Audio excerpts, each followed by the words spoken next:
여러분, 지금 대한민국 경제가 전례 없는 거대한 폭풍 속에 직면해 있습니다.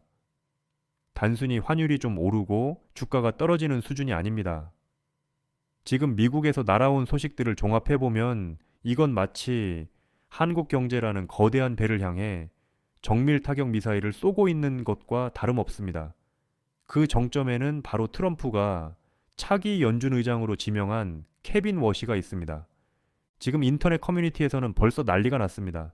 아니, 쿠팡 이사가 왜 거기서 나와? 라는 조롱 섞인 당혹감이 터져 나오고 있죠. 하지만 이건 단순히 웃어넘길 일이 아닙니다. 케빈 워시는 Yes, we're 2019년부터 rich. 지금까지 Take 한국의 that, 이커머스 market. 공룡, Promotion. Here I 쿠팡의 come. 핵심 이사로 Cha-ching. 활동하며 100억 원대의 Yes, 주식을 we're 보유해온 rich. 인물입니다. Take that, market. 도대체 무슨 일이 일어난 걸까요? 트럼프가 하필 지금 한국 사정에 정통한 이 내부자를 세계 경제 대통령이라 불리는 연준 의장 자리에 앉힌 데에는 우리가 몰랐던 7가지 충격적인 진실이 숨어 있습니다. 쿠팡을 압박하는 한국 정부를 향한 트럼프의 치밀한 보복 카드, 1,450원 환율을 상시화할 수 있는 그의 매파적 본능, 그리고 미국의 이익을 위해 한국 같은 제조국가의 희생을 당연하게 여기는 워시의 위험한 경제 철학까지 오늘 케빈 워시라는 인물의 이면에 숨겨진 계산을 낱낱이 파헤쳐 보겠습니다. 왜 우리 정부가 추진하는 정책들이 그의 손가락 하나에 무력화될 수밖에 없는지, 그리고 이 위험한 외줄타기 속에서 우리 서민들의 지갑은 어떻게 될 것인지 말이죠. 오늘 영상 끝까지 보시면 지금 대한민국이 처한 위기가 얼마나 소름 돋을 정도로 정교하게 설계되었는지 정확히 이해하시게 될 겁니다. 여러분, 구독과 좋아요 한 번씩 눌러두시고요. 자, 그럼 바로 시작해 보겠습니다. 본격적인 이야기에 들어가기 전에 먼저 연준 의장이 뭔지부터 확실히 짚고 넘어갑시다. 경제 뉴스 좀 보시는 분들은 연준이라는 말 많이 들어보셨을 겁니다. 영어로는 패드, 우리말로 미국 연방준비제도라고 합니다. 이름은 어렵지만 쉽게 설명해 드릴게요. 우리나라의 한국은행을 생각하시면 됩니다. 돈 찍어내고 금리 정해서 경제 안정시키는 곳이죠. 그런데 연준은 미국의 한국은행이면서 동시에 전 세계의 중앙은행 역할을 합니다. 왜냐하면 전 세계 무역의 약 80%가 달러로 결제되기 때문입니다. 석유를 살 때도 반도체를 팔 때도 다 달러입니다. 그러니까 달러의 가치를 결정하는 연준 의장이 움직이면 전 세계가 따라 움직일 수밖에 없는 거죠. 연준 의장은 이 달러의 공급량과 가격, 즉 금리를 결정하는 최종 결정권자입니다.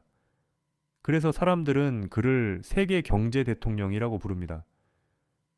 현재 연준 의장은 제롬 파월인데 트럼프와 사이가 매우 안 좋기로 유명하죠. 파월의 임기가 2026년 5월에 끝나는데 트럼프는 기다렸다는 듯이 후임자를 지명했습니다.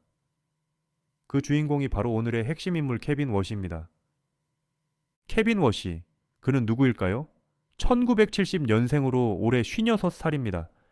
학력부터 보면 하버드 로스쿨 출신입니다. 그냥 공부 좀 잘하는 정도가 아니라 미국 최상위 엘리트 코스를 밟은 사람입니다. 경력도 화려합니다. 2002년부터 백악관 국가경제위원회에서 일하며 조지 W. 부시 대통령 시절 금융과 통신 정책을 총괄했습니다. 그러다 2006년 불과 36살이라는 나이에 연준 이사로 지명됩니다. 역대 최연소 기록이었죠. 수십 년 경력을 쌓아야 들어가는 자리에 30대 중반에 올라간 것만 봐도 그가 얼마나 천재적이고 능력을 인정받았는지 알 수 있습니다. 특히 2008년 글로벌 금융위기 당시 리먼 브라더스 파산 사태의 최전선에서 위기 대응을 진휘했던 인물 중 한 명입니다. 그런데 여기서 우리가 진짜 주목해야 할 포인트는 그의 최근 행보입니다. 케빈 워시는 2019년부터 지금까지 쿠팡의 사회이사로 활동하고 있습니다. 단순한 이름 빌려주기가 아닙니다. 그는 쿠팡 주식을 47만 주나 보유하고 있습니다. 현재 주가로 계산하면 우리 돈 약 1,500억 원이 넘는 엄청난 액수입니다. 1,500억, 이건 그냥 부업 수준이 아닙니다. 그의 개인 재산이 쿠팡의 주가와 직결되어 있다는 뜻입니다. 쿠팡 주가가 오르면 케빈 워시의 재산이 늘어나고 쿠팡이 한국 정부에 의해 타격을 입으면 그의 지갑도 얇아지는 구조입니다. 이런 인물이 세계 경제의 목줄을 쥐는 연준 의장이 된다? 이건 한국 정부에겐 재앙과 같은 신호입니다. 자, 이제 지금 한국 정부와 쿠팡 사이에서 벌어지는 일을 봅시다. 한마디로 전쟁 중입니다. 최근 쿠팡은 3,370만 건에 달하는 개인정보 유출 사건으로 고강도 조사를 받고 있습니다. 한국의 개인정보보호위원회는 이 사건에 대해 역대 최대 규모인 1조 원대의 과징금과 영업 정지까지 검토하고 있습니다. 쿠팡 한국 대표는 이미 경찰 조사까지 받고 있는 상황이죠. 그런데 말입니다. 우리 정부가 이렇게 쿠팡을 쥐잡듯 잡고 있는 바로 이 시점에 쿠팡의 핵심 주주이자 이사인 케빈 워시가 연준 의장에 지명된 겁니다. 이게 과연 우연일까요? 트럼프는 비즈니스맨입니다. 절대 우연히 카드를 내지 않습니다. 모든 것이 치밀하게 계산된 비즈니스 딜입니다. 트럼프 입장에서 생각해 봅시다. 한국 정부가 미국 기업인 쿠팡을 압박한다? 이건 트럼프의 미국 우선주의에 대한 도전입니다. 이미 미국 투자자협회는 한국의 규제가 미국 기업에 대한 차별이라며 미국 무역대표부에 조사를 요청했습니다. 트럼프는 케빈 워시라는 인물을 통해 한국에 아주 명확하고도 무서운 메시지를 던지는 겁니다. 너희가 우리 기업 쿠팡을 건드려? 그럼 우리는 연준 금리를 흔들어서 너희 경제 전체를 흔들 수 있어. 라고 말이죠. 트럼프의 협상 스타일은 말로만 하는 게 아니라 실제 행동으로 압박을 가한 뒤 협상 테이블로 끌어들이는 방식입니다. 이번 연준 의장 인사는 한국 경제를 향한 트럼프의 선전포고나 다름없습니다. 케빈 워시의 성향은 어떨까요? 그는 전형적인 매파입니다. 매파란 금리를 높여서 물가를 잡아야 한다고 주장하는 강경파를 말합니다. 만약 그가 연준 의장이 되어 미국의 금리를 높은 수준으로 유지하거나 더 올린다면 한국 경제는 지옥을 맛보게 됩니다. 미국 금리가 높으면 전 세계의 돈은 미국으로 몰립니다. 한국에 있던 투자 자금도 썰물처럼 빠져나갑니다. 돈이 빠져나가면 원화 가치는 떨어지고 환율은 폭등하게 됩니다. 이미 환율 1,400원 시대가 고착화되고 있는데 케빈 워시 체제에서는 1,500원, 심지어 1,600원도 불가능한 시나리오가 아닙니다. 환율이 오르면 어떻게 됩니까? 우리가 수입하는 석유, 가스, 원자재 가격이 모두 오릅니다.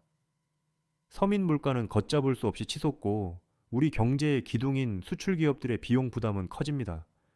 여기서 더 심각한 건 우리 정부의 정책적 형평성 문제입니다. 영상 초반에 말씀드렸듯 쿠팡은 지금 엄청난 압박을 받고 있습니다. 그런데 말입니다. 정작 국민들의 개인정보를 대량으로 중국에 넘긴 알리익스프레스나 테무 같은 중국 기업들은 어떻습니까? 알리는 1,600만 명의 정보를 중국 판매자에게 넘겼고 테무 역시 800만 명 이상의 정보를 무단으로 빼돌렸습니다. 하지만 이들에게 내려진 과징금은 고작 13억 원 수준입니다. 테무에겐 이건 그냥 껌값이고 영업비용일 뿐입니다. 특히 카카오페이가 4,450만 명, 거의 전 국민의 금융정보를 중국 알리페이에 넘긴 사건은 어떻습니까? 무려 542억 건의 정보가 넘어갔지만 정부의 제재는 쿠팡에 비하면 너무나도 가볍습니다. 미국 투자자들 입장에서 보면 중국 기업은 봐주면서 왜 미국 기업인 쿠팡만 역대급으로 때리느냐는 불만이 터져 나오는 게 당연합니다. 트럼프는 이 형평성 논란을 완벽한 공격 카드로 활용하고 있습니다. 경제 문제만 있는 게 아닙니다. 외교 안보에서도 불이 붙었습니다. 최근 우리 정부가 추진하는 DMZ 평화지대와 법안이 문제입니다. 비무장지대 출입 승인권 일부를 유엔 사령부에서 우리 정부로 가져오겠다는 내용인데 유엔사는 공식 성명까지 내며 정전협정 체제를 위협하는 행위라고 강하게 비판했습니다. 유엔사는 실질적으로 미군이 관리하는 조직입니다. 즉, 미국은 한국이 안보에서도 독자 노선을 걷는 것에 대해 매우 예민하게 반응하고 있습니다. 안보 협력도 안 하면서 경제 혜택만 받으려 한다는 것이 트럼프 행정부의 시각입니다. 이런 상황에서 우리 정부는 다급하게 미국에 손을 내밀었습니다. 2026년 1월 말 산업부 장관이 미국으로 날아가 트럼프의 실세인 하워드 러트닉 상무장관을 만났습니다. 관세 폭탄을 막아달라고 읍소하러 간 것이죠. 트럼프는 한국산 자동차에 25% 관세를 때리겠다고 으름장을 놓은 상태입니다. 하지만 결과는 참담했습니다. 사실상 결렬입니다. 미국 측은 약속한 200억 달러 투자나 제대로 해라 는 식의 반응이었습니다. 쿠팡 사태와 DMZ 논란까지 겹친 상황에서 미국이 순순히 관세를 면제해 줄 리가 만무합니다. 자, 이제 최악의 시나리오를 그려봅시다. 케빈 워시가 연준 의장이 되어 금리를 공격적으로 올리고 트럼프가 한국산 자동차와 반도체에 관세 폭탄을 투하하는 상황입니다. 이렇게 되면 한국 경제는 사면초가에 빠집니다. 첫째, 수출 기업들이 직격탄을 맞습니다. 현대차와 기아가 미국에서 25% 더 비싸지면 판매량은 급감할 것이고 삼성과 SK의 반도체 경쟁력도 약화됩니다. 둘째, 환율 폭등으로 물가가 초토화됩니다. 휘발유 가격이 치솟고 식탁 물가가 오르며 서민들의 허리는 휘어질 것입니다. 셋째, 주식시장 폭락입니다. 외국인 자금이 빠져나가며 개미 투자자들의 자산은 녹아내릴 겁니다. 넷째, 부동산 시장도 흔들립니다. 금리 인상은 대출이자 부담으로 이어져 영끌족들에게 비상을 불러올 것입니다.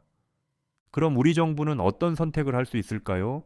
첫 번째는 쿠팡에 대한 압박을 완화하는 것입니다. 하지만 이건 국민 여론 때문에 쉽지 않습니다. 두 번째는 DMZ 법안 추진을 철회하며 미국의 비위를 맞추는 것입니다. 하지만 이건 주권 포기라는 비판을 받을 수 있죠. 세 번째는 미국이 원하는 경제적 보상을 대대적으로 제공하는 것입니다. 방위비 분담금을 대폭 올리거나 미국산 제품 수입을 늘리는 식이죠. 어떤 길을 가든 뼈를 깎는 고통이 따릅니다. 여러분, 이제 우리는 냉정해져야 합니다. 정부가 뭘 하든 결국 내 자산은 내가 지켜야 합니다. 환율 리스크에 대비해 달러 자산을 일부 보유하고 금리 상승에 대비해 가계부채를 철저히 관리해야 합니다. 불확실성이 극에 달한 지금, 감정적인 대응보다는 냉철한 경제적 판단이 필요한 시점입니다. 트럼프가 지명한 케빈 워시, 그는 단순한 연준 의장 후보가 아니라 한국 경제의 목줄을 쥐고 흔드는 트럼프의 자객일지도 모릅니다. 오늘 제가 분석해드린 이 거대한 흐름 속에서 여러분은 어떤 준비를 하고 계십니까? 과연 우리는 이 폭풍을 무사히 넘길 수 있을까요? 여러분의 생각을 댓글로 공유해 주십시오. 오늘 영상이 유익했다면 구독과 좋아요 부탁드립니다. 대한민국 경제가 다시 일어서는 그날까지 저도 열심히 공부하고 소식 전하겠습니다. 오늘도 시청해 주셔서 감사합니다. 다음 영상에서 만나요.